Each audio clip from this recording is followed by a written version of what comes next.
Opioids are killing Americans by the thousands. The CDC says in 2020, opioids were involved in more than 68,000 overdose deaths.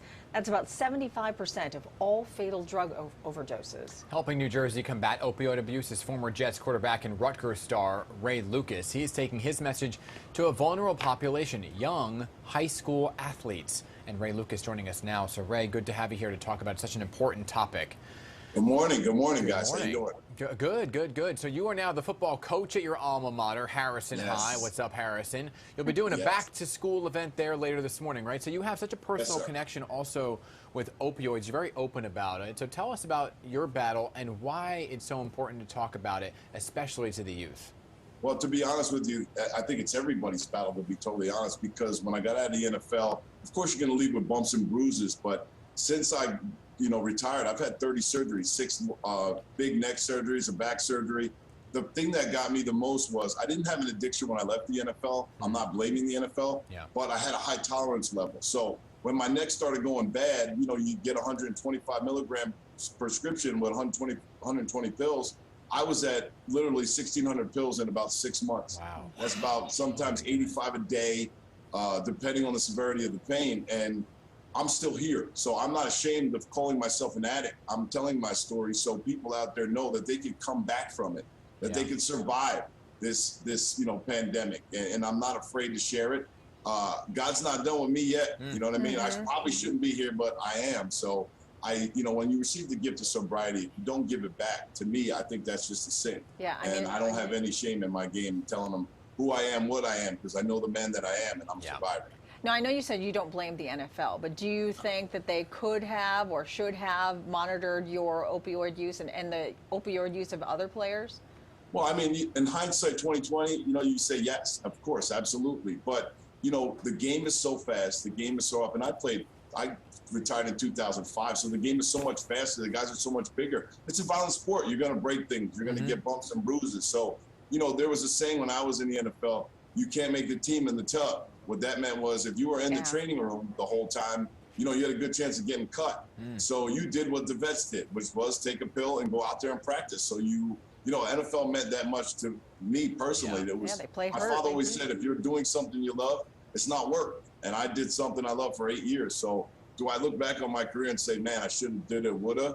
I don't, because I don't regret anything. If I had to go through 30 surgeries all over again just to play one day in the NFL, I would in a second. Yeah. And it comes down to the painkillers themselves, which seem, Ray, to be prescribed more and more, right? Not only in adults, back but in my day, Well, and still today, and for student athletes now, which is some would say is a bit surprising.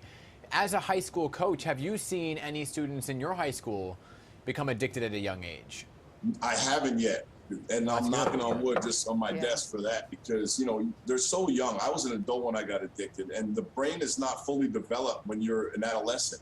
So for them to take a pill, the chances of addiction are enormous, more than it was for me. You know what I mean? And the kids, they have to know there's other stuff out there. Like I found out I've had, in the last 12 years, I don't know how many surgeries, maybe 19 surgeries, and I never took a pill. There's things called blocks. They put nerve blocks in. And then after like that 48-hour period, if you can't deal with the pain, then you give your parents or your wife or your, whatever who's looking out for you, the prescription, they control the medicine. So I haven't taken a pain pill, but I'm a little bit nuts. You know what I mean? I can deal with pain better than most. I'm in pain every single day. When I wake up, when I go to sleep, it doesn't matter. But it's also a mindset. I know that I'm not afraid of a gun or a knife or another human being, but what I am afraid of is a little pill. That could ruin my life. And my 3 daughters and my wife are the only, the majority of things that matter to me. And I know that all goes away if I take that pill.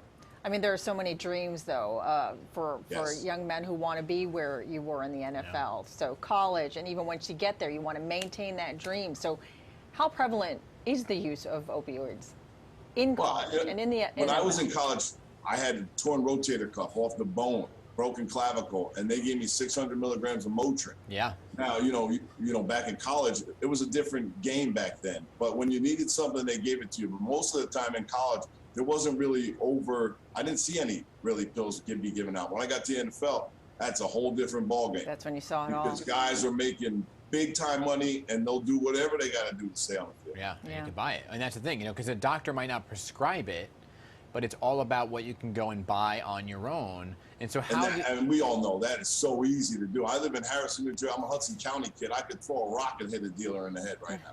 Yeah. Jeez. So is there any one prescription opioid, I guess, Ray, that you would say is the most addictive to be on the lookout for?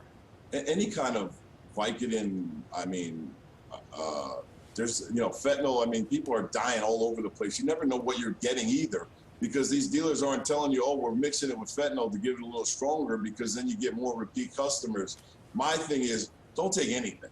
I mean, ask the questions. Is there another option for me to do besides taking the pills? Like I said, that nerve block stuff, I live by it. I live by it. I had a surgery in my 6th neck surgery about 7 months ago. Jeez. Not one pill taken.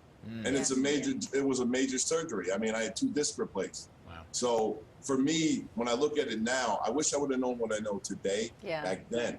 And then maybe I wouldn't be the addict. But at the same time, I don't regret struggling, because through struggle, you reveal your character. And my character is send a message to everybody else that they can make it out. Just ask for help. As an NFL guy, you're taught not to ask for help. Everything I got in my whole life, I never asked. I always went and got it without anybody telling me different. And what was my blessing became my curse. You know what I mean? When you're addicted to opioids, you think you're fooling everyone. The only person you're fooling is yourself. Well, perhaps that's the best advice, is to make sure you ask for help. Ray Lucas, thank you. Thank you so much for your time and for sharing your story.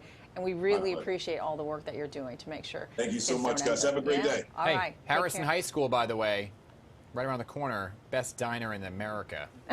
Top's Diner, baby. Don't hate us. Baby. Top's Diner, you know it. There Come down to get a bite. It's all good over there. Just the whole restaurant. Yeah, best place to get stuck during a snowstorm. All right. Thanks so much, Ray.